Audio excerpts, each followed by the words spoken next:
is an inherent power of the government. Okay po? Ano yung purpose niya? It raises revenue, of course. Nagre-raise po siya ng revenue. Kaya nga po, Bureau of Internal Revenue po ang tawag po sa ating BIR natin dito sa Pilipinas. Sa US naman po, ayan, IRS naman. Pero yung letter R doon is the same. It's revenue. Kasi po, para saan daw po yung revenue na yan? To defray the necessary expenses of the government. Ang government po ay gumagastos. At saan yan ginagastos? Of course, marami po. Nakikita po natin yan sa paligid natin. Example po, yung mga kalsada na pag nagda-drive tayo or naglalakad tayo, di ba? Kung bakit hindi lubak-lubak, dapat naman talaga, hindi lubak-lubak yung kalsada na, di ba? Hindi tayo naglalakad sa or nagda-drive sa putikan. Kung bakit tayo may kalsada. Ano pa? Kung bakit may mga scholar ng bayan tayo, di ba? Sa public schools po, di ba? Libre po ang pag-aaral ng mga bata. Yan. So, ang mga binabayaran po nating tax ay napupunta po sa mga expenses ng gobyerno. Ano pa? Yung mga government hospital, bakit may mga libreng konsulta, libreng paggamot sa government hospital? Ano pa? Siyempre, yung isa na rin po doon yung bakit mayroon tayong kakayanan na maglakad sa kalsada na alam natin hindi tayo maho-hold up, 'di ba? Yung peace of mind natin kasi alam natin na mayroong pulis. So pinapasahod din po ng gobyerno ang ating mga pulis, 'di ba? At iba pa pong mga government officials, government employees at other projects by the government. Yan po ang ginagamit nila para magawa po itong mga proyekto na ito. Isa na rin po doon yung mga ayuda na natanggap natin nung pandemic. Yan po ay pera ng gobyerno. Ibig sabihin yan po ay nanggaling sa taxes. At ang gobyerno po ay nag-a-apportion ng costs. Ayan. So meron po silang ginagamit na sistema. Usually po ang mga gumagawa nito sa government, mga economists po ito. So sila po, expert po sila sa field na yon. So meron po silang rason bakit mayroong mataas na tax, may mababang tax, may exempted, etc. So, ganyan po ang taxation. Yan. Then, share ko lang po sa inyo. Ngayon po, dito po sa atin, sa Pilipinas, meron pong iba't ibang klase ng mga income earners in the Philippines. Ito pong nakikita niyo sa screen, this is the classifications of income earners na natural person. Pag sinabi pong natural person, tayo po yon, human beings. Individuals po. Ayan, individuals, tao. Ayan. So tayo po ay may classification. Meron tayong tatlong classification. Number 1, earning compensation income through salary or employment. Dito po sa Pilipinas, ang tinuturo po sa atin kadalasan tuwing tayo po ay nag-aaral ng high school, college, di ba? Sabi, anak, mag-aral ka mabuti para makakuha ka ng magandang trabaho pagka-graduate mo. Kasi po tayong mga Pilipino, ayan, so usually trabaho po talaga ang alam natin na income earning activity. So, ito pong number 1, sila po ang mga pinapasahod ng kanilang employers. Sila po ay earning compensation income or employees po sila. Dapat po, itong number 1, disclaimer lang po, dapat po merong employer-employee relationship. Kasi meron po talagang mga nagtatrabaho under a company, pero hindi talaga sila employed. Ano po, iba po ang classification nila. So, sa number 1 po, dapat may employer-employee relationship. Number 2 is the individual professionals, commissions-based earners, business income earners. Kasama na rin po dito ang mga virtual assistants, mga freelancers. Ayan. So, sa number 2 po, sama-sama na po yan. Business owners, if you are a sole proprietor. Ayan. So, kung ikaw ay professional like lawyer, doktor, yan, accountant na nagpa-practice ng profession, yan, commissions-based earners, yung mga nag-earn ng commission through networking or mga insurance, di ba? Mga insurance agents, kasama po yan lahat sa item number 2. Ibig sabihin, hindi po sila employees. Wala pong employer-employee relationship doon sa kanilang kliyente. Ano po? Sa number 3 po, ang third classification is actually just a mix of 1 and 2.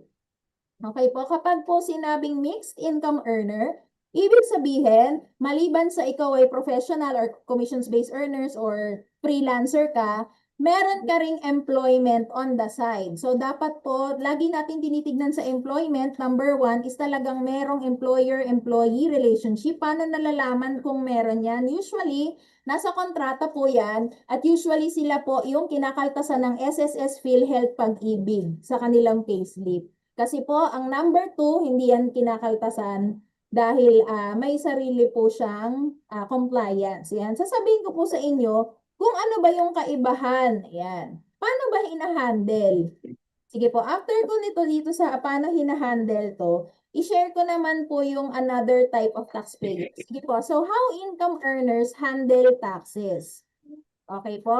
Punta po tayo sa number 1 at sa number 2. Kasi po, di ba yung number 3, mixed lang naman po yun. So, focus tayo sa 1 and 2. It's either you are an employee, number 1, or you are not an employee, but a professional, a business owner. Ayan, actually kasama na rin mixing. Yan, sige. Pag employee po tayo, ang registration sa employer, ito po yung responsibility.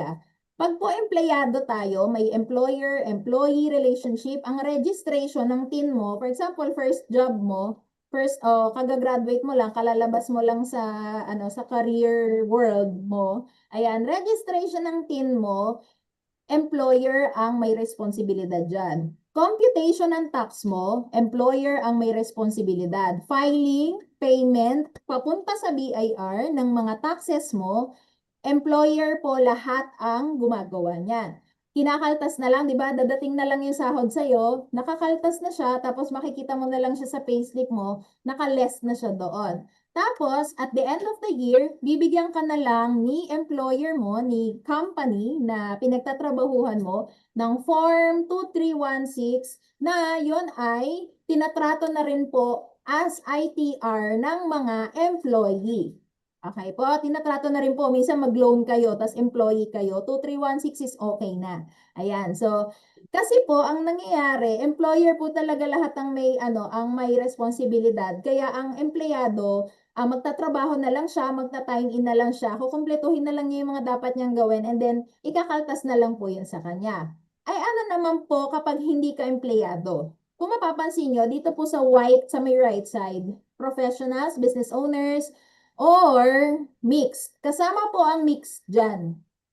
Ibig sabihin, may mga employee portion din dito. Kung mix ka kasi, di ba, you are an employee and you are also a freelancer or professional. So, ano ang responsibilidad nito? So, alam nyo ba, kapag ikaw ay professional business owners, registration mo ikaw, computation mo ikaw, filing mo ikaw, payment mo ikaw. Ikaw ang may responsibilidad niyan. Kasi nga, wala ka namang employer. Or, in the case of mixed income earners na empleyado rin naman sila, si employer, kung ano lang yung sinasahod niya dun sa company, yun lang naman ang alam ni employer. Pero yung sideline mo, yung freelancing mo, ikaw pa rin yun. So, ikaw pa rin talaga ang pupunta, magpapakita ng report, magpasubmit ng report kay BIR, magko-compute, etc. And registration. Ayan. So, kaya po, alam niyo po, lagi ko pong dinidiscuss ito kasi marami akong naririnig na example. Kasi 'di ba, example sa Shopee, Lazada, TikTok Shop, kinaltasan na sila 'di ba starting last year. Kinaltasan naman na ako okay na 'yon. Ano naman 'yun, 'di ba ire-report naman nila kay BIR 'yan. Okay na 'yon, which is mali po 'yun dahil hindi po sila empleyado ni TikTok Shop, ni Shopee at ni Lazada. Sila po ay tinatrato as business owners, online shop owners, online sellers. Ayan. So kaya ang gagawin mo, ikaw talaga ang magre-register, magko-compute, magfa-file at magbabayad. Okay po. So kung kanina po sinabi ko, wala lang po akong slide noon. Ito pong sinabi ko po kanina, yung employees, yung professionals, and the mixed income earners, these are under the individual taxpayers, meaning natural persons. Tayo po, na ipinanganak po ng ating mga nanay, di ba? So tayo po ay may kanya-kanyang TIN. Ayan. Yung TIN po, tandaan po natin, ang ating TIN or taxpayers identification number or ang tawag po natin mga Pinoy ay TIN number, redundant, pero sanay po kasi tayo sa TIN number. Ayan, so tayo po ay yung TIN natin na yan, lifetime na po yan ha. Ingat po kayo, baka may mga TIN na kayo, tapos apply na naman kayo ng bagong TIN ha. Huwag nyo po, i-make sure nyo po, alalahanin nyo po, nung dati ba, ni-register na ba ako ng dati kong employer? Hindi, yun. So, ang gagawin nyo po is, i-verify nyo po sa BIR, punta lang po kayo sa pinakamalapit na BIR office sa inyo, pwede po kayo magtanong doon sa guard or sa officer of the day. Yan, gusto niyo pong mag-verify kung meron na ba kayong TIN. Or kung alam niyo meron kayong TIN, tapos hindi niyo alam yung mismong TIN number ninyo, pwede niyo pong i-verify pa rin para malaman niyo kung ano na talaga yung TIN number niyo. Bakit? Kasi po, syempre, nag-earn po tayo ng income. Alam ko po ang lahat po sa atin. Syempre, nabubuhay, kumakain tayo, may mga anak tayo, di ba? May mga pinapaaral tayong kapatid, may mga inuupahan tayo. Syempre, may mga income tayo, di ba? May mga income generating activities. At napakahalaga po na nandyan po yung TIN natin. Okay po? So, meron pa pong isang klase ng taxpayer, wala lang akong slide dito, is yung mga juridical persons or non-individual taxpayers. Okay, taxpayers din po sila pero hindi po sila tao, hindi po sila natural person kagaya natin. Sila pero may identity po sila. Example po niyan ay yung mga corporations. Ayan. Sila po may sarili silang TIN. Ayan. So kung kunyari ikaw ay isang individual, tapos magkakasama kayo ng pamilya mo, for example, nagtayo kayo ng korporasyon, kapag naitayo po ang korporasyon na yan, hindi man po siya human being, hindi man po siya talaga ipinanganak na literal na tao, pero meron po siyang identity or personality at meron siyang sariling TIN number. So parang itatrato na siya na parang anak nyo na rin, gano'n. So yan. So yan po ang non-individual taxpayers. At ang classification po niya, usually po kasi talaga is from business. Yan, parang number 2, yun lang ang classification niya. Magbabari lang po siya if domestic siya or Pinoy corporation or foreign. Ayan, so sige po. Pakita ko lang po sa inyo yung Certificate of Registration ni BIR. Yan. Ito po yung bago, no? Dati po, ayan, baka may mga nakikita kayo sa friends nyo na ganyan or may bumibili kayo sa mga restaurants or mga groceries, tapos nakapaskil yan sa, ano, sa pader nila kasi required po na naka-display talaga yan. So, yan po yung Certificate of Registration with the BIR. Kulay yellow po, yun yung luma. Parang hanggang 2020 na lang sila nag-produce ng ganito. Then, 2020 rin, nag-produce na po sila ng kulay blue naman. Medyo malabo lang po yung picture ko. Pero, ano siya, light blue. Okay po. So, dito po, balik po ako sa lumang version. Kasi ito, valid pa rin naman po ito. Kasi, hindi na nila ni-renew, di ba? Yan pa rin. Hindi naman po kasi nire-renew ito. Nagkakaroon lang po ng renewal kapag may papalitan ka, like address, ganyan. So, ito po ay Certificate of Registration. Ito po yung nire-register natin kung tayo po ay nasa Income Classification number 2. Kung tayo ay professional, freelancer, commissions-based earner, or business owner, sole proprietor, tayo po ay mayroong ganito dapat. Or ganito na po siya ngayon, light blue. Okay po? So ito pong light blue na to, itong certificate na to from the BIR, it reflects yung mga anong office ng BIR yung niregisteran mo, yung TIN, branch code, name of taxpayer, name mo, yan, as an individual taxpayer, address mo, then kung ano po yung mga tax types mo, if you are VAT or non-VAT, ganyan. So mamaya i-discuss po natin yan. Then nakalagay din po dyan yung line of business mo, and of course, yung mga approval ng BIR officer and DocStamp. So kapag po meron na po kayo nito, this is BIR Form 2303. Baka po yung iba sa inyo nga meron na nito eh, no? Alam niyo po ba na once na may hawak na po kayo nito, dito na po tayo papatak. Ano po, sa right side, professional business, tandaan niyo po itong responsibilidad na to. ikaw yan, registration, computation, filing, payment, ikaw na po yan. Wala ka nang aasahan na employer kasi po ang mga employees po, wala po sila nito. Wala po sila nitong certificate of registration na ito. Meron lang po may mga employees na meron lang po kung mix po sila. Ibig sabihin, dalawa yung racket nila, employment and sideline na business. Dapat po, meron po tayo nito. Ibig sabihin, tayo po ay BIR registered. At ang catch, kapag po meron na tayo nito, yun nga po, meron na po tayo mga imo-monitor na tax filing na hindi po natin dapat isantabi. Alam niyo po, nalulungkot po ako minsan, marami pong mga nagre-register na mga individual taxpayers na considered as freelancers po sila. Tapos yun po, pag once na nakuha na po nila tong kulay blue na to, wala na po silang gagawin. Di na po nila, hayaan na po nila kasi po, it's either wala silang knowledge about dun sa mga na kailangan palang mag-submit nun. Kasi may mga iba po ang excuse nila, wala naman akong, hindi naman nag-ooperate yung business na yan or yung professional activity ko na yan, hindi nag-ooperate yan. So, no need. No, hindi po. So, yan po. Bago po tayo mag-register nito, para po sa mga wala pang ganito,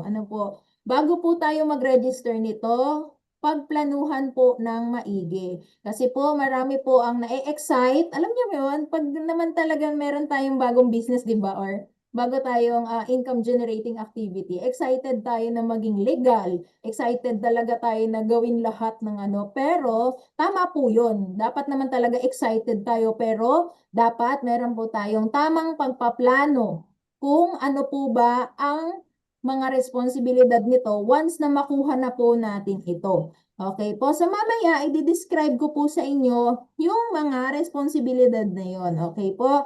So, ayan. So, ito po, kung nakikita niyo po ito, sales invoice. Ayan. Ito pong sales invoice na ito actually ay lumang picture na po ito.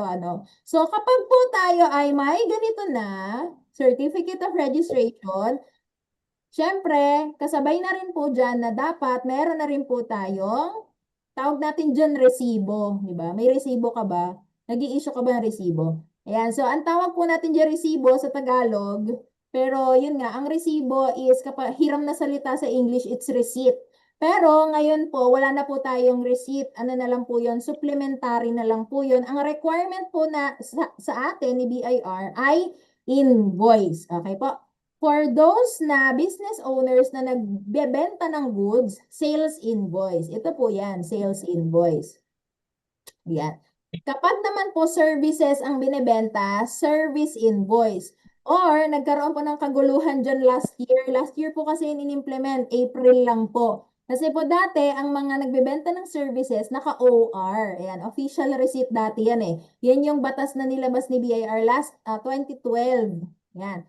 OR or official receipt. Last year po, April, tinanggal na po yung official receipt. Although pwede pa rin po tayong gumamit ngayon, pero hindi na po makapangyarihan ng official receipt as proof of income or proof of expenses. Service invoice, di ba last year po medyo magulo nga po yung nangyari. Marami pong nangarag, marami pong nagpalipat from OR to service invoice. Yung iba kasi ang binibigay ni BIR, VAT invoice, non-VAT invoice. Ayan, meron pong ganong confusion last year. Pero ngayon po, generically, sales invoice for goods and service invoice for services. Usually ganyan. Pero valid pa rin po yung VAT and non-VAT invoice ni BIR last year. So yun po, actually magulo siya. Pero ngayon, sa experience po namin recently, latter part of 2024 and ngayong 2025, ang ina-approve po ni BIR sa registration ay sales invoice at service invoice. So ano itong sales invoice na to at service invoice na ito? Siyempre, ito yung ini-issue natin sa ating mga customers or sa ating mga clients. Nakalagay po dyan, receive from the client or customer, may date,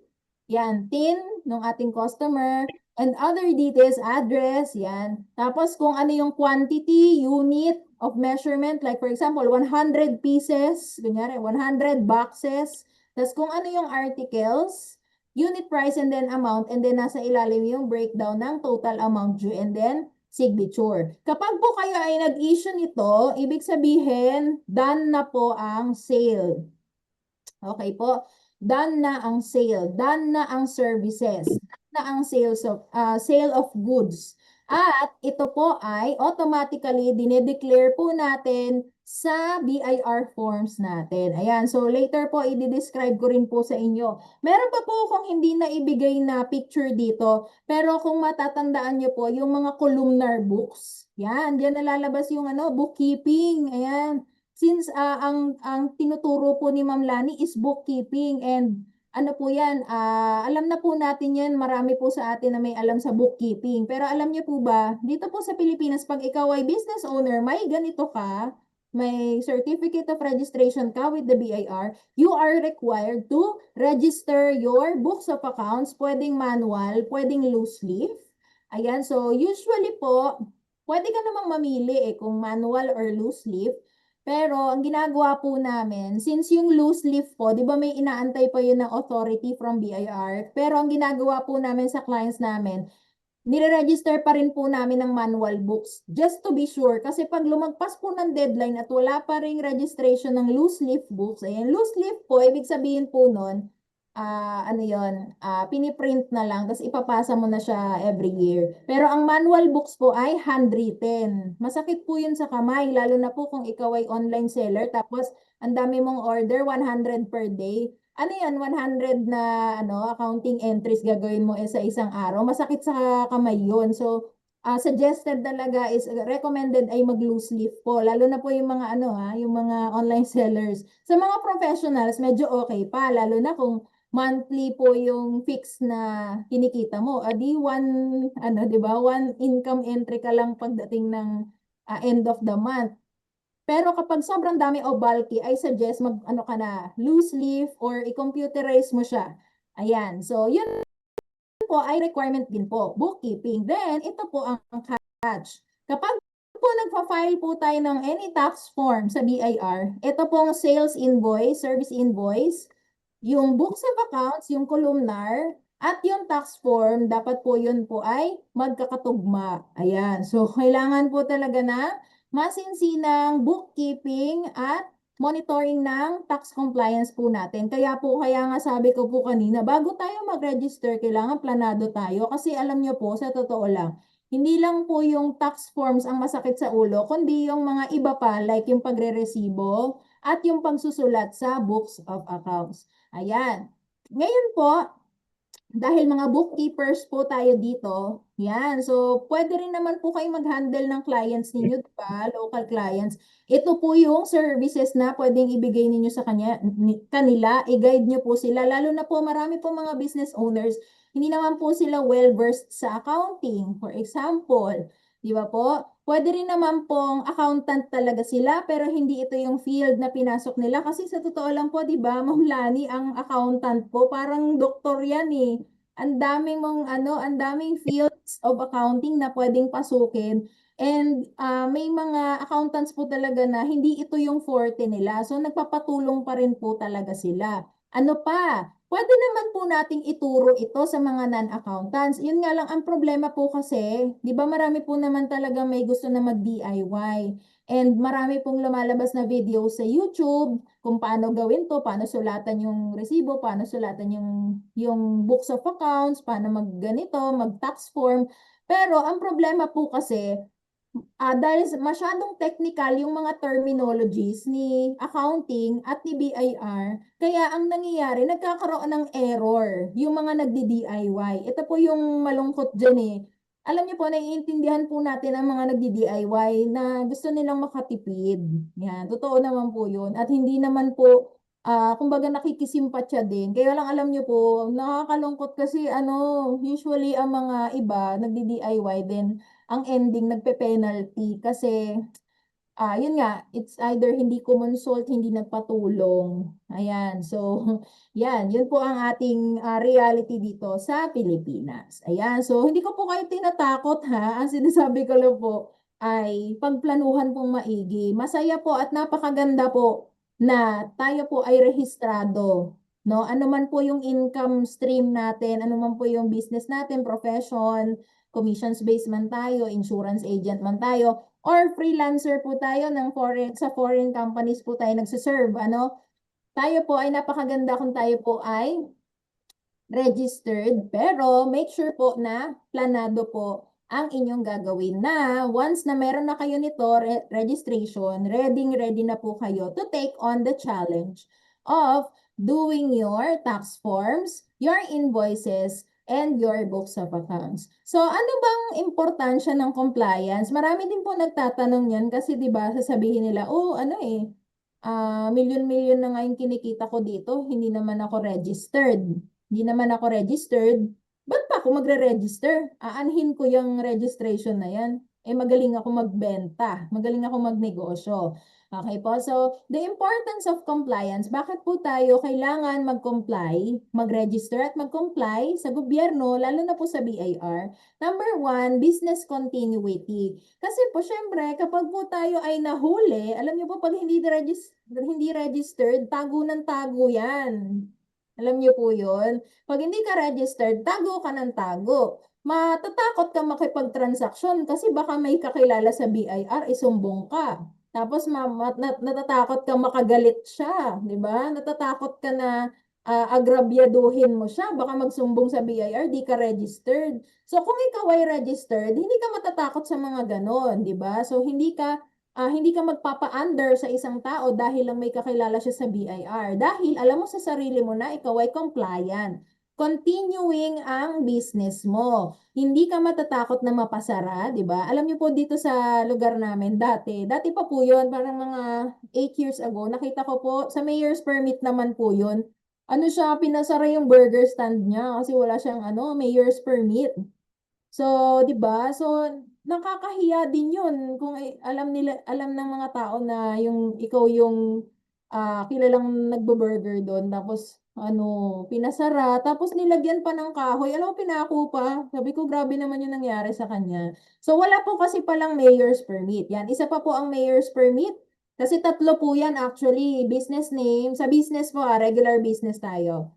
Sa business name, number 1, BIR number 2, tapos mayor's permit number 3. Ayan. Si mayor's permit po, ang dami nagtatanong kung kailangan pa ba mag-mayor's permit, lalo na po yung mga yung mga online shop, mga online sellers, at saka yung, di ba, yung mga nagtitinda na home-based, ganyan. So, technically po, ang masasabi ko po dyan, lahat po ng business po yung may DTI or SEC, tas BIR, technically po, required din po ang mayor's permit.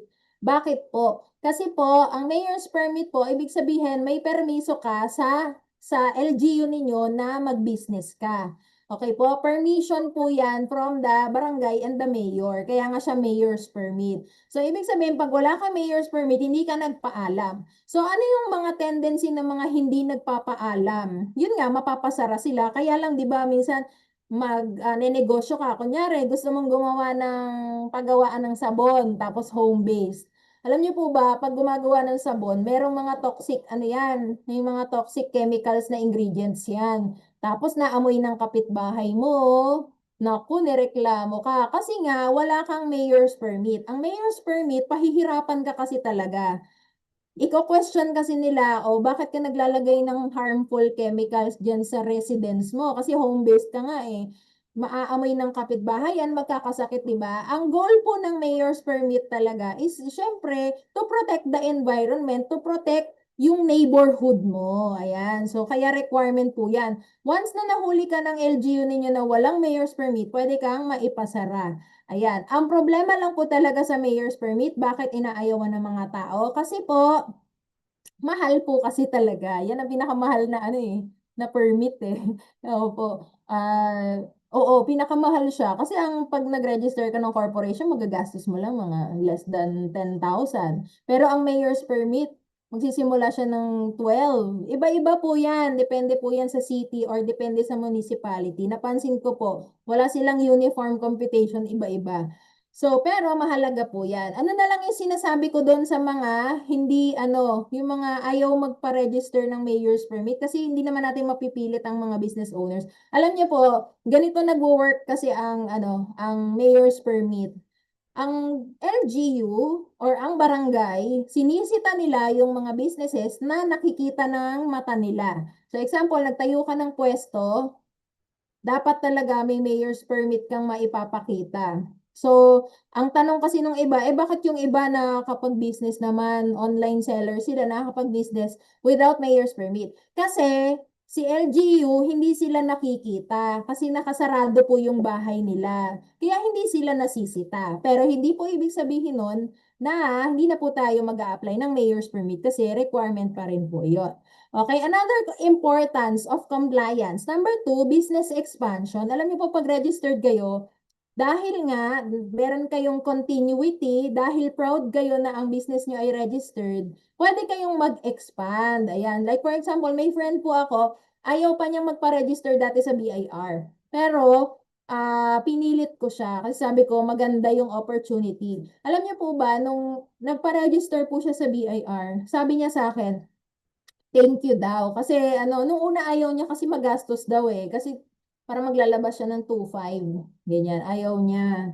So, pero ano lang yan basic expenses. Pero ganun talaga, magastos talaga ang business. So, ayaw niya nung una, nagpasalamat siya after niya ma-register. Bakit? Kasi nakascore siya ng big client. Kapag big client or malalaking kumpanya ay naging kliyente mo, ibig sabihin, yung mga kumpanya na yan ay compliant kay BIR at gusto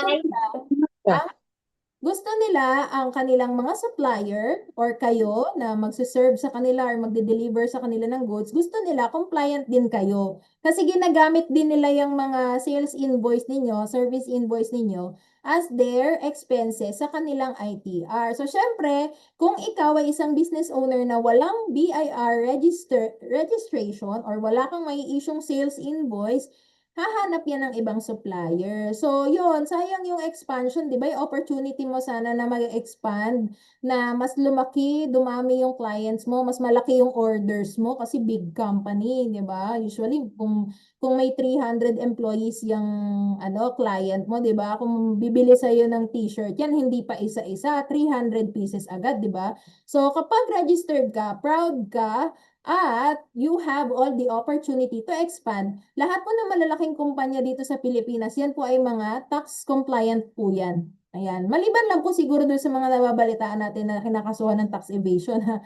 Pero syempre, sila po, may mga naging problema din po sila. Pero most probably, compliant po ang mga yan. Kaya po sila lumaki. Okay po. Number three, of course, credibility. Kung tayo po ay registered, ang mga customer po natin ay mas magiging magaan ang loob sa atin na makipag-transaction sa atin kasi alam nila sa sarili nila na ay ito registered to, hindi ako tatakbuhan. May pinangangalagaan itong opisina, may pinangangalagaan company name, hindi nila ako masascam. Okay po? So, and also, syempre, isa pang naiisip ko dyan is, uy, kapag defective tong item ko, alam ko sa sarili ko na pwede ko silang balikan. Hindi ako matatakot na tatakbuhan nila ako. Kasi registered sila. Ayan.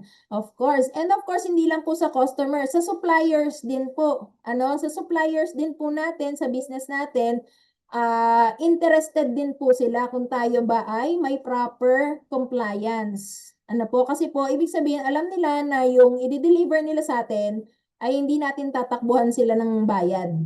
So, yan, credibility. Ayan. And of course, yun nga, magiging proud ka at pwede mong i-post sa FB na may business ka na hindi ka natatakot na sisitahin ka ng kahit sino kasi kumpleto ang compliance mo at kumpleto ang papeles mo. Ayan. So, yun po, ayan. So, ngayon, punta po tayo since ang ating topic po ay tax compliance. Ayan. So, ano-ano ba yung mga tax compliance na yan? Alam niyo po, nabanggit ko naman po yan kanina, magresibo po tayo or mag-issue ng invoice sa ating mga clients and customers. Take note, BIR, ano po yan ha? Hindi po yun basta invoice na ginagawa natin sa Canva ha.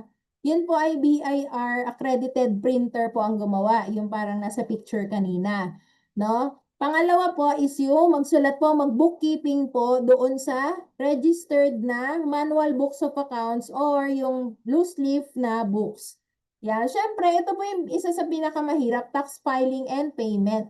Okay po? So, pag sinabing tax filing and payment, ito po yung may mga BIR tax forms Tapos po, isasubmit po natin yan sa BIR. Tapos kung may amount payable, babayaran po natin. Okay po? So, i-describe ko po sa inyo yung mga usual tax forms na ginagamit po natin sa tax filing. So, once na kayo po ay may ganito na, okay po, may ganito na po kayo, Certificate of Registration, nakasulat po dyan kung kayo po ay percentage tax or value-added tax. Either of the two lang po, hindi pwede sabay yun. Yun po yung tinatawag na VAT or non-VAT. Ito po, example, itong sales invoice na to, nakasulat din po dyan yung non-VAT, non-VAT daw sila.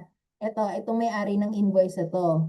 So, non-VAT, yung TIN, it's either non-VAT ka or VAT. So, paano nalalaman ba kung non-VAT o VAT? Usually, bago ka isyuhan ni BIR ng ganito, may interview process din kasi yan dun sa taong naglalakad dun sa BIR. Okay po? So, tatanungin ka niyan kasi papipiliin ka kung VAT ka ba or non-VAT. Ang non-VAT po, 3% yan. VAT po is 12%. Tapos may kakaiba pa sa computation ni VAT. So, syempre, technically, bilang mga nagsisimula, tapos nagtitipid pa tayo, gusto natin lagi non-VAT. Okay po? So, yun, papipiliin ka ni BIR. Kung non-VAT ka, i-check mo lang yun sa form. Pero, meron pong twist yan. Kung tayo po ay makakabenta ng more than 3 million sa isang buong taon, tayo po ay required na po na mag-register as VAT. Okay po. Pero kung sa tingin naman po natin sa forecast natin, hindi pa naman at nagsisimula pa lang tayo mag-business, di ba? Mababa pa yung kita natin or minsan break even, minsan lugi pa. Pero nagsimula ka pa lang. Maganda po, napakagandang opportunity po yung binigay ni BIR na non-VAT muna tayo. 3% lang po muna yung i-register natin. So yan po yung non-VAT or VAT or ang tawag po dyan is yung business tax sa point of view ni BIR. So, kung meron kang certificate of registration, na gaya na nasa screen, ibig sabihin, you must be also registered as non-VAT or VAT. Laging may percentage tax or value-added tax. Okay po, double check niyo po yan ha. Once na mag-register po kayo, tapos wala kayong makita, i-double check niyo po. Kasi may instance naman po na wala, pero sila po yung mga nag-8%. Okay po. Another tax is the income tax. Sige po, punta na rin po tayo sa income tax. Another tax is the income tax. Ito po siya, individual income tax. Kasi individual taxpayer po ito. Income tax, ito po yung alam na alam nating tax. Ito rin po yung tax na kinakalta sa atin ng empleyado po tayo. Yung nasa payslip po natin. Basta po kumikita or nagkakaroon ng income, may income tax. Kaya ang business po natin ay may income tax. Okay po? So ito na po yung mayroong graduated rates, may 8%. Yan. So ito na po yung sales minus expenses. Dito na papasok yung accounting skills ninyo. Yung bookkeeping, tapos yung accounting skills kasi may accounting report yan, income statement yan eh. Kung ano yung net income, yun yung taxable. Okay po? I-describe ko yung mga tax forms po later on. So, yun po basta meron kayong certificate of registration, dalawang klase ng taxes ang required kayong bayaran. Income tax and business tax. Income tax, yung sales minus expenses, then business tax, it's the percentage tax non-VAT or VAT, value-added tax. Pero meron pa pong ibang mga forms yan. Later, i-discuss ko po sa inyo. Okay po. So, i-discuss ko na po sa inyo yung mga tax forms. Ayan. O, yan. Pag po tayo ay may COR, required po tayo na mag-file ng quarterly percentage tax. Sales multiplied by 3%. Ganun lang po kasimple siya. Kung kunyari, ang sales niyo ay 100,000, i-calculator nyo lang po times 3%, lalabas po dyan 3,000 pesos. Very simple computation. So, ito po yung heading ng form na yan and yung mga usual, i-check nyo dyan kung anong year yan, tas quarter, kung amended. Usually sa umpisa po, no hindi po amended. And then the details of the taxpayer. And then pay. Ang inyong deadline po ay 25, yan. 25th day of the month following the quarter. Example, first quarter, January, February, March, ang deadline po ng form na ito ay April 25. So, bibilang lang po kayo ng 25 days after na matapos yung quarter, which is March 31 sa instance ng first quarter. Ayan, so, ang suggestion ko po, syempre, madali lang naman tong computation na to at na-bookkeeping nyo naman na po yan every day, di ba? Every month. Kaya wag po tayong mangangarag na sa April 1 na natin gagawin lahat ng bookkeeping. So, para hindi po tayo mangarag, maaga pa lang po, huwag nyo nang paabutin ng 25. Ayan. I-file at i-pay na po natin yan. Okay po? And then, isa pang problema usually ng business owners, pag nagkakaroon sila ng sales, hindi nila tinatago or hindi nila winawaldas na rin nila pati yung pangbayad ng tax. So maganda po is itago, i-budget na po natin yung tax natin ha. Yan, para hindi po tayo nangangarag pag dumating ang deadline. Okay? So quarterly percentage tax. This is for the non-VAT. Okay? Meron din po tayo for the value-added tax. So kung mapapansin nyo, yung percentage tax, BIR form 2551Q. Then ito naman po, 2550Q. Luma na yung nasa picture, no? Pero kamukha pa rin naman yung ng bagong tax form natin. This is for the value-added tax, VAT registered companies. Okay po? Ito po ay 12% of sales, pero ganito po yung computation niya. Yung sales ninyo, i-divide nyo siya sa 1.12, then multiply nyo po siya sa 0.12. O, diba, ano siya, komplikado. Komplikado po yung computation nito, kaya maraming ayaw nito eh. Maliban sa malaki yung tax rate, maraming daming nakakalito yung computation. Lalo na kapag hindi sila accountant. Ayan, hindi sila sanay sa ganong computation. Lalo na po kahit po na student ako, nalilito ako dito eh. Pero yan po, ang value-added tax po is 12% ng sales natin. Tapos, itong value-added tax, nababawasan po ito ng mga VAT din po sa mga binili natin. So, kung kanina po sa percentage tax, ibabayad po natin lahat ng 3%. Dito po sa VAT, pwede naman po itong mabawasan kahit 12% siya. Basta po mapatunayan po natin na may purchases po tayo na nagpa-issue din tayo ng invoice at VAT din po yung binilhan natin. Kaya po yung mga VAT na malalaking companies po, no, most probably VAT ang mga yan. Kaya usually, naghahanap sila ng supplier, VAT registered din. May mga ganyan akong na-meet na business owner, mindset nila, kaka-register pa lang nila day 1, nagpa-VAT na agad sila. Kasi nilolook forward nila na makascore sila ng big clients. Yun po yung napakaganda dyan. Alam niyo po, may kukwento ako kasi last year po may mga nag-consult po na online seller. Ang online sellers po pala, grabe, laki ng sales nila, grabe. Sana all. Opo, may isa po nag-sales 14 million per year. Yung isa po 50 million, yung isa 20 million per year ang nagiging sales nila doon sa mga platforms. Tapos, kinalabit ni BIR ang Lazada, Shopee, TikTok Shop at kailangan na silang kaltasan. Ibig sabihin, i-declare na kay BIR. So, anong problema doon? Lalo na po si 14 million na sales. Nagbebenta po siya, 14 million ang sales niya. Tapos sabi niya, ang tinutubo lang po niya sa talaga doon is 1.5 million lang. Okay po, so ganun lang yung niya.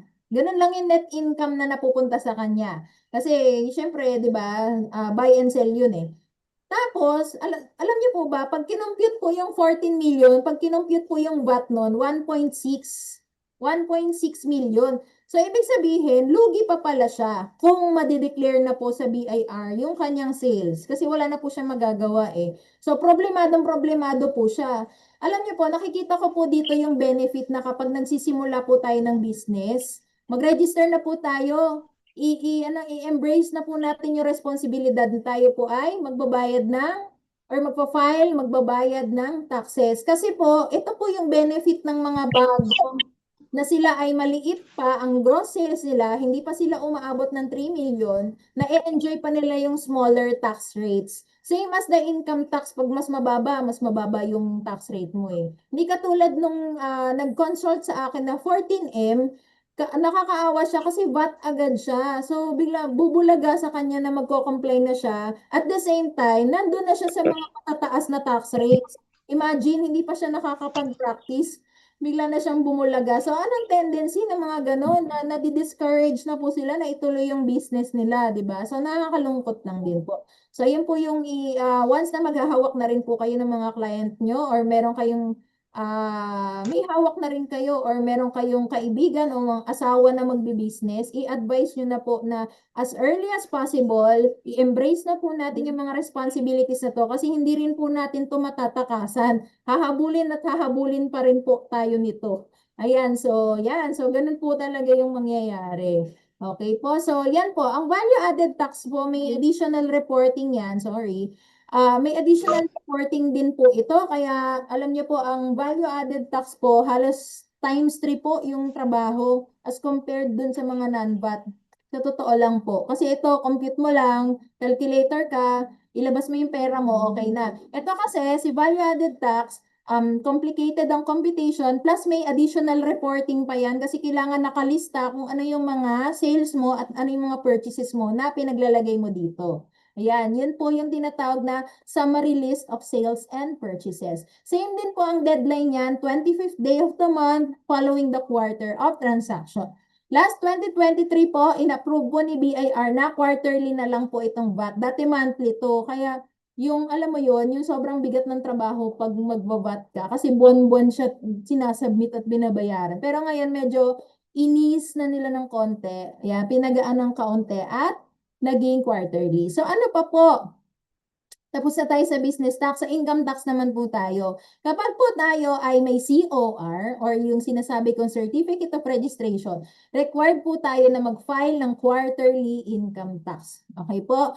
Pero sila po, yung mga empleyado po, di ba wala po silang COR, sila po, employer po lahat ng may gagawa nun. So wala po silang ganito. Tayo po, mga business owners, professionals, freelancers, kailangan po natin mag-file ng quarterly income tax. Dito po ay nilalagay po natin yung ating sales minus expenses, then magkakaroon po tayo ng mga tax rate na applicable po sa atin. Sa EBIR forms po, which is dun naman na talaga tayo pinapagawa ni BIR ng tax forms, at saka sa EFPS, naka-automatic computation naman na po yun. Kailangan lang po natin ma-itemize ng maigi kung meron po tayong mga expenses, tapos kailangan piliin natin kung ano yung swak sa atin kasi sa pagbabawas ng expenses, it's either may mga ipapakita kang mga resibo or mga invoices from your suppliers, or kung wala ka talagang ganon na mga resibo, kasi may, aminin natin, may mga supplier na ayaw magresibo, diba? Or yung nature ng trabaho mo is walang purchases, talagang,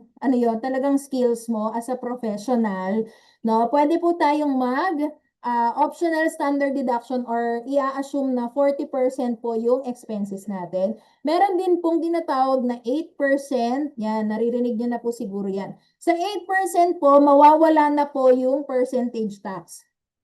Okay po, pag 8% po ang pinili po natin, mawawala ang percentage tax. Kapag ikaw ay 8%, ibig sabihin non-VAT ka, pero tatanggalin na nila yung non-VAT na form, which is the percentage tax, and i-merge na nila sa 8% income tax rate. Quarterly po ito ha, hindi po ibig sabihin na oy, annual na lang ako. Hindi po tayo ang mamimili noon, hindi po tayo ang may option. Annual na lang ako magsasubmit. Sasubmit din naman ng annual ITR. Hindi po. Kailangan po nating ipakita itong quarterly income tax kasi nagiging open case po ito pag hindi natin sinubmit. So, ang deadline po nito ay on the 15th day of the second month following the quarter. So, kung ang deadline natin kanina ay 25 days after the last day of the quarter, ito naman 45 days po ito estimated. Basta 15. So, for January to March, May 15. Ayan. So, for April to yung second quarter, April, May, June, ang deadline po ay August 15. Bilangin niyo po, 45 days yun. Tapos, 15. Ayan. So, yan po ang deadline ng quarterly. Ang quarterly po natin, 3 lang. Kasi yung pang fourth quarter po, ang gusto ni BIR, annualized na siya. Ayan. Wala po tayong quarterly income tax form for the fourth quarter. It's always annual income tax return. Ito na yung alam na alam nating lahat, annual ITR 1701 or 1701A. Kasi po yung 1701A, yun yung purely business income earner or professional. 1701A. Then ito pong 1701 na nakikita nyo sa screen, ito po kapag may employment din po, pag mix, ayan, income earner. Pero hindi po tayo nililimitahan, may mga purely business owners po na gumagamit pa rin ng 1701 at wala pong problema doon. Tinatanggap po ni BIR yun. Okay po. So, ayan, so actually po, yun lamang po yung sa akin. Gusto ko po maganda po mag-Q&A. Hindi ko po nababasa yung mga chat ninyo, pero yun po, kami po sa Estino po Accounting Firm, we do the tax planning, we do the tax monitoring, tax computation, yan, yun lahat ng mga responsibilidad po natin as business owners. Kasi alam niyo po, naniniwala po kami na yung mga businesses natin, yung mga profession natin, dun po tayo magaling eh. Kung tayo po ay mekaniko, magaling po tayong magmekaniko. Pero yung ikaw pa yung magfa-file ng tax, magdi-DIY, ayan, wala po kaming problema doon kung talagang nagtitipid. Pero usually kasi, delikado din po kasi, dapat po talaga ay mag-seek po tayo ng help from professionals para po sure na hindi po tayo mape-penalize or sure na nagagawa natin yung mga dapat nating gawin. Ayan, so kami po, pwede namin kayong tulungan pagdating dyan. So ito po yung, ayan, may other tax forms pa, ayan. So ito po yan, withholding, ayan. Pag sinabing withholding tax, usually nakalista rin po yan kasama ng income tax, percentage tax, dun sa certificate of registration, kung tayo ay require. Ibig sabihin ng withholding, magkakaltas po tayo ng tax dun sa mga binabayaran natin. Example, ito, kung tayo ay may empleyado, kinakaltasan natin sila ng tax kung taxable yung sahod nila. So parang point of view, tayo yung employer nito.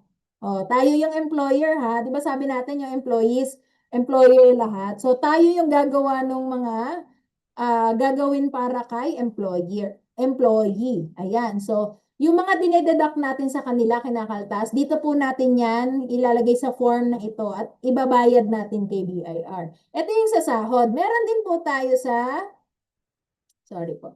Yan, meron din po tayong tinatawag na expanded. Meron din po tayong mga binabayaran ng mga suppliers, mga consultant natin na binabayaran natin, mga rent natin na may kinakaltas or nire-require din po tayo ni BIR na kaltasan sila. Kaya po, dito naman po natin siya i-remit sa 0619E for monthly and 1601 EQ for quarterly. Ito pong mga withholding tax na ito, hindi, minsan kasi iniisip natin parang, simple lang naman yan, madali lang i-file yung mga form ng withholding. Actually, hindi po, kasi lagi siyang may kasama, alphabetical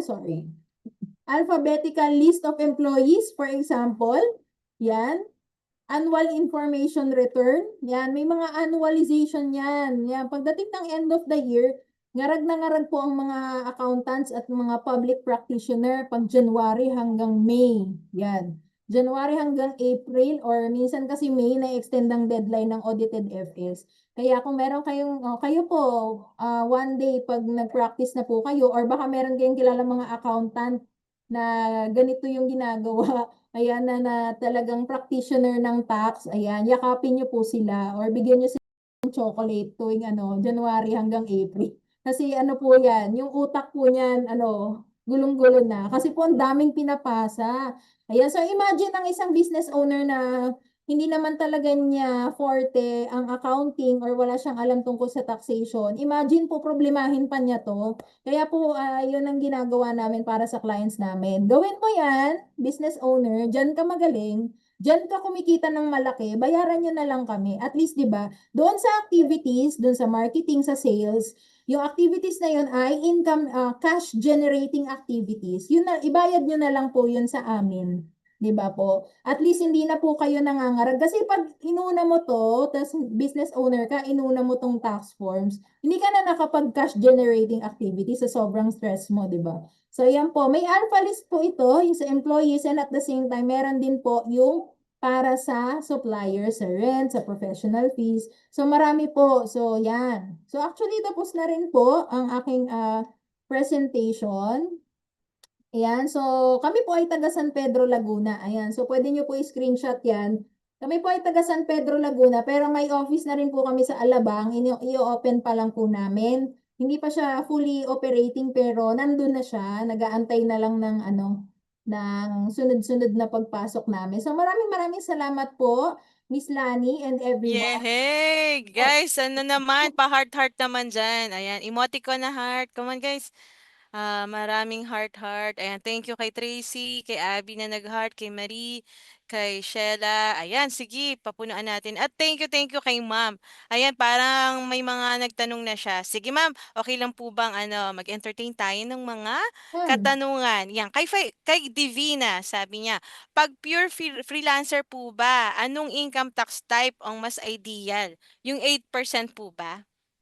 Okay. Sige po. Actually, opo, pag freelancer, maganda po na mag 8%. Kasi nga po, Yeah. gaya ng sinabi ko kanina, ang 8%, wala ka nang po problemahin na percentage tax. Nakapaloob na yun doon. Yung 8, Mm-mm. 8%, isang tax form ka na lang per quarter. So kung papansinin niyo po kanina, dalawang tax form po yun, di ba? Yung ginagawa natin per quarter. So, pag naka 8% po kayo, as individual lang po ang 8% at dapat non-VAT din po. Pag vatable na po kayo, hindi na po kayo applicable sa 8%. Maganda po ang 8% kasi one tax form na lang po kayo, tas mas simple po yung computation niya. Tas ang kagandahan po nun, ang computation po kasi kapag purely freelancer ka is your sales minus, meron pong 250,000 per year po na parang exemption. And then kung ano po yung matira, doon po kayo magmumultiply ng 8%. So maganda po. Maganda po na 8%. Yun nga lang po, ito po ang twist nga lang sa 8%. Nasa batas po natin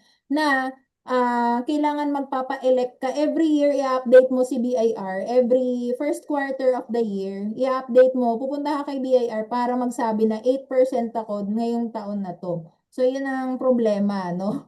Yun lang, punta ka ng punta kay BIR. Kaya, ayun. So, ngayon, meron din naman pong mga first-time registrants na 8% na po sila agad. Ayan. So, minsan ang question kasi namin kay BIR, automatic na ba yon sa lifetime niya 8% na siya? Pero nakalagay po kasi is every year pipili ka kung 8% ka o hindi.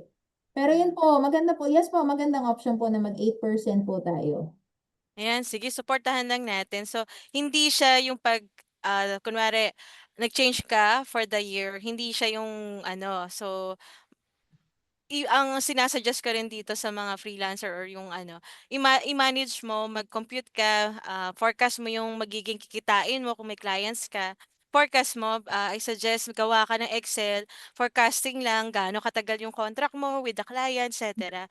And pinagpaplanuhan natin guys kung ano yung tax rate na para sa atin. Hindi lang narinig mo, pero assess mo sa sarili. Kung kumikita ka naman, let's say, papalo ka na ng 250 kasi ang galing mo, sobrang ang dami mo ng clients, compute mo na, baka VAT ka na rin. So, I suggest evaluate and check. Ayan, so, may isa pa ma'am, ang tawag dito, kapag freelancer po ba, need din ng AFS at the end of the year, signed by CPA, sabi ni Michelle.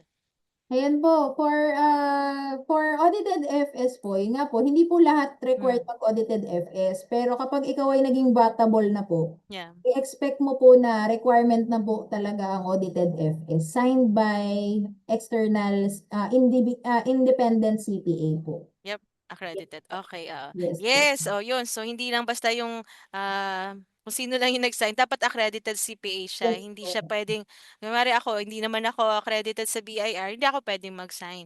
So, meron tayong magano. And also, guys, dagdag ko din, kahit 8% tayo, you have to monitor din yung mga sales and expenses mo. Kahit naka-percentage ka. Kasi may libro ka eh. So, yung may books of accounts ka. And it's good na namomonitor mo yung mga gastos mo as business owner kasi kailangan niya kasi baka kailangan mo ng mag-VAT or Mhm. hindi komot 8% ka, wala ka nang ikikip or wala ka nang mino-monitor. Diba? Kasi tayo freelancer, meron tayong internet. O yan, may nirerentahan kang office, kunwari lang ha. O, may mga binabayaran kang tao sa social media mo. O yun, so i-manage natin, dapat kino-compute. Alright, next po. Si Brenda, as freelancer, need din ba ng DTI? Automatic na ba na sa BIR? Yes. Bale po ang sagot ko po diyan, ganito po. Yung DTI po kasi, usually, nire-register siya kung gusto mong magkaroon ng company name or store name. Ayan. Hmm, Pero usually po, for freelancers, ikaw naman yon, ikaw yung parang i-position mo yung sarili mo as a professional, pwede pong wala ng DTI yon. Ang mangyayari po niyan, yung magiging company name mo na nakalagay dun sa magiging invoice mo kay BIR, yung pangalan mo, yung personal yeah. mo na name. Yun na po. So, Mm, ang requirement lang po nun kay BIR, valid ID po. Ayan, hmm, valid ID na ikaw talaga yon. Tapos, kapag meron ka, syempre maglalagay ka ng address, di ba, sa BIR mm, registration mo. It's either your house or yung opisina na inuupahan mo. So, magpapakita ka ng proof na it's either sa'yo yun, yan, proof of ownership, or proof na umuupa ka doon. Ibig sabihin, authorized ka na gamitin yung address na yun. So, pwede pong wala ng DTI. Pero kung gusto niyo pong mag-open ng business, yan, for example, tatayo kayo ng milk tea shop, laundry shop, or ibang mga, kunyari, gawin yung accounting firm. For example, sa akin po, yung pangalan kasi ng Estinopo Accounting Firm, naka-DTI po yan eh. Kasi gusto ko may company name ako. Kaya nag-DTI ako. Pero technically, pwede ko siyang gawing ano na lang eh, pangalan ko. Pero hindi ko po muna ginawa yun dati. hmm. So yun. Yeah, Pero sa tama. inyo po, as individuals, treat yourself as professionals din po. Gaya ng Hmm, mga lawyers, yan. So, doctors. pangalan niyo po yung magiging company name niyo. Or rebranding din. So, yun din. Dapat may rebranding ka kahit pa. I think yung recent ko na punta sa BIR, nire-require na ng DTI. Freelancer din yung niregister ko. Bali, ano siya, sa social media manager din. Alright, next tayo. Paano po pag ang client ko ay local at foreigner? Kailangan po bang mag-register din sa DTI? Saan po ako line ng business pag ganito? Sabi ni Jessica Mendoza. Okay po. Yun nga po, pag po tayo ay o-offer ng services, pipili po tayo kung ipapangalan na lang natin sa sarili natin. Kasi nakalagay naman din po dun yung line of business eh, na tayo po ay, ito po, social media manager, ganyan. Hmm. Then, pwede rin po tayo mag-DTI na ito yung ifo-front natin sa client natin. Company name, na ikaw ang owner, ikaw din naman yung gagawa, ikaw yung professional. So, pwede ka naman pumili either of the two eh. Wala naman pong problema doon. Siguro, pagdating doon sa line of business, doon kasi sa professional, yun nga, may line of business po doon. Papakitaan mo kasi sila ng ano eh, parang contract, Yeah. sample. Opo. Yung earnings mo, Opo, yeah. yung mga ganon. Ganon po kasi napansin ko pag nagre-register kami ng Yan, professional. Lalo na kapag hindi licensed professional, hindi siya lawyer, hindi siya CPA. siya CPA, Pag person po na hindi naman siya PRC license, pinapakita po kung ano yung trabaho niya. Papakitaan mo ng hmm, kontrata, kung ikaw ay hmm, virtual bookkeeper, nilalagay po mm. kasi nila yan doon. Pero pag naka-DTI po, napapansin ko pag naka-DTI po, hindi na po kailangang magpakita ng mga proof na ganon. Kasi po, Hmm, si BIR, nakikita na po nila sa DTI registration. yeah, Yung agree. po. Si DTI po kasi once na mag-register kayo kay DTI, mahigpit na po agad yun. Kailangan po nakabuntot na po dun sa pangalan, nakalagay na kung ano yung line of business mo. Hmm. Ayan. Ayun, so check nyo maigi. So, pinaplano din natin yan, guys. Halimbawa, yung isa, baking lang siya, yung isang local client ko din. Baking siya, sabi ko, yung line of business mo, baka pwede rin yung mga raw materials. Bawa baking, tapos yung other line din, or yung dun sa iba pa dun, ilalagay niya. Lagyan mo siya ng mga raw materials, yung mga sugar, baka pwede siyang magbenta. Ilagay niya planning talaga pag nagre-register kayo sa BIR. Siguro last two na lang. Kung vatable po ba ang business, maganda po bang OPC o sole prop pa din? Si Marie, sabi ni Marie. Okay po. Kung vatable po, actually kahit ano po dun sa dalawa, nagmamatter po kasi ang ina-advise ko sa client ko, titignan nila dyan yung income tax nila. So Yeah. alam niyo po ba, kapag po kaya ay sole proprietor, ang pinakamataas na tax rate po ay 35%. So kung kayo Mm. po ay kumikita na po 8 mil, kunyari net income niyo po ay 8 million pataas, na, Nako. ang taas ng tax Yeah, rate, tax 35, rate yan. opo. Yun po Ah. yung graduated tax rates.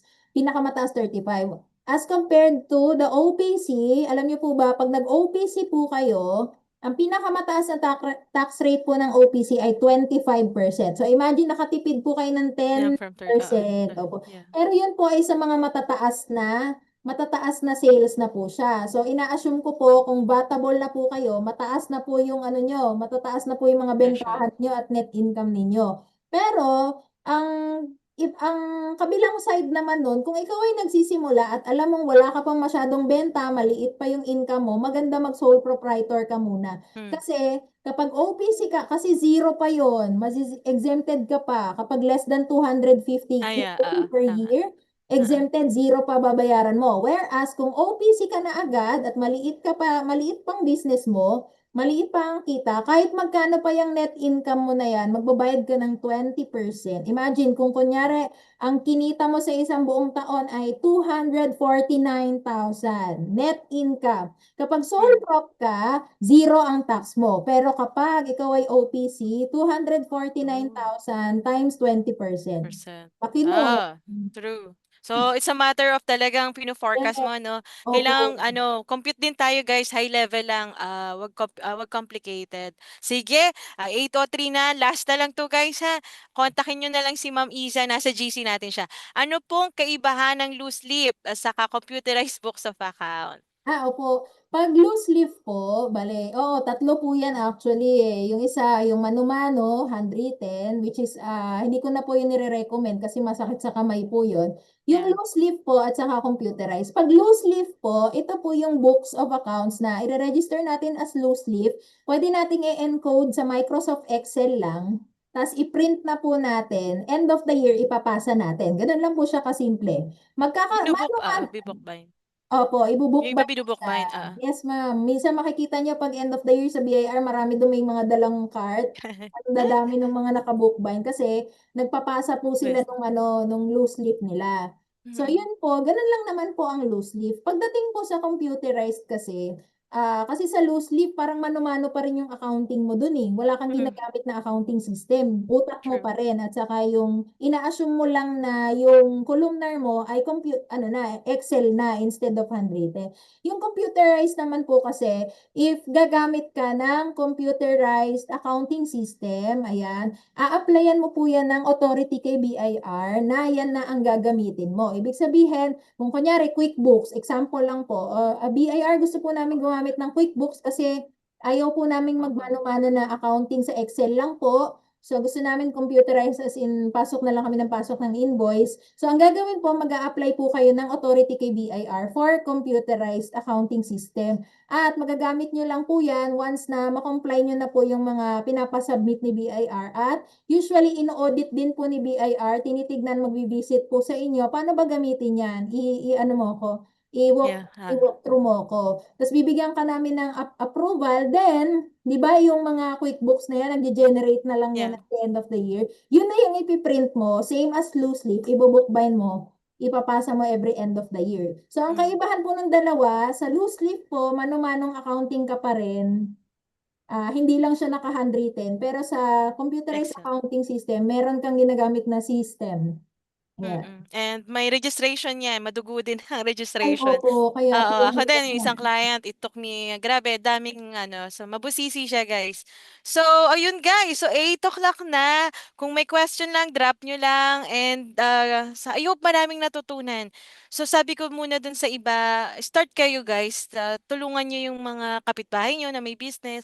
Kung wala pa rin clients sa foreign, at start nyo muna sa local. Yan ang lagi ko sinasuggest. Kasi nade-develop yung ating skills, communication, na-update yung tax natin, and maganda rin siyang pang-portfolio. Ayan, so I suggest practice kayo ng local muna. Kung super newbie kayo sa ating profession, mga ng ganito, tax professional, I suggest local muna kayo.